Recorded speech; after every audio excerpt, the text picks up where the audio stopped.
Ayun po, good morning po mga idol. Ito po, sama natin si Kuya para tabasin yung mga bugambilya na nakasabit po sa wire ng kuryente. Ayan na po, nakasabit sa wire ng kuryente mga bugambilya po.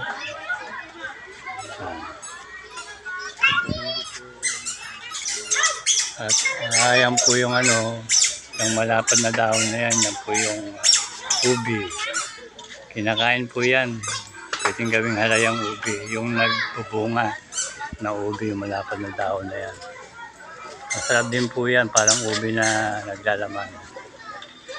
Ayan na po ang bugambilya. Yun, salasarapad doon sa wala ng kuryente, kaya dapat tutulin ni Kuya. Ayan na si Kuya. Ingat Kuya, at baka matinik ka niyan, bugambilya, ang lalaki po ng tinik niyan. Ayan o. Ingat-ingat Kuya, malaki ang tinik niyang bugambilya na yan. Sipag po ni Kuya o. Kailangan tanggalin talaga yan eh. Kasi po baka may nakabukas na wire at bumulan, baka magkaroon ng grounded yung mga sanga, makukuryente yung makahawak pag nakabasa na tubig ulan. Ingat-ingat Kuya. Ayan o, sipag naman si Kuya talaga. Sige Kuya, huwag lang yung wire ng kuryente ang putulin mo. At baka mawalan tayo ng kuryente. Ayun o. Oh. Ayan po. Nakasabit talaga eh, kaya kailangan tanggalin. Ayun yung ubi o. Masarap yan mga idol. Yung malapad na dahon.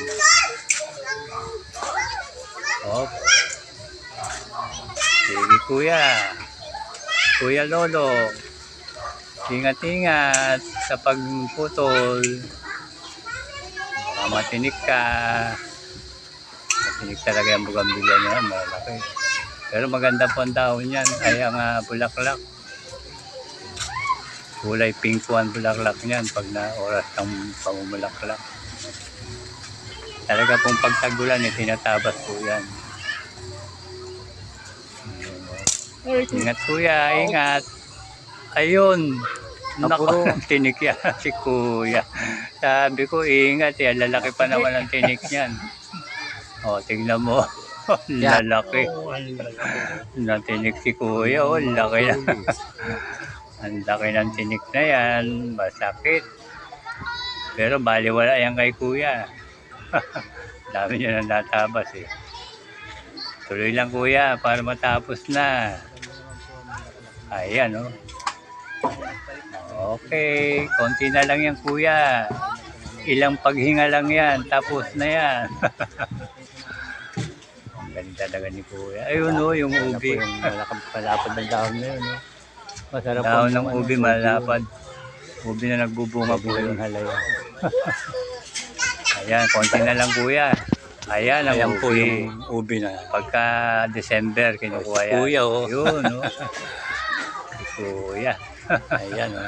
Oh, okay na Kuya. Ayos na. Oy, nambiti Kuya. Natabasan na lahat o. Oo. Kunting pahinga. Okay. Tapos din. Okay. Ayos na yan Kuya. O, diba? Sipag talaga ni Kuya. Kuya Lolo, salamat ha. Natapos naman. Natapos mo rin. Okay na, lilipas na itong tagulan eh, hindi na malinis na, hindi na nakasabit sa wala ng kuryente yung mga bugambilya. Yun o, nakalaylay kasi yung kuryente, yung wire. Kuya Lolo, yan talaga dito sa lugar namin, yung aming puno. Rock and roll! Okay na, okay. Pero dapat itataas yan, yun na, ang wire ng kuryente. Hindi naman yung sagabal yung gampi ng kuryente. Ayan, dapat ayan na, malinis na. Kaya lang nakalaylay. Okay. Wala pa akong maituon na. Salamat kay Kuya. Kawayan. Dati may tuon na kawayan po yan. Thank you for watching.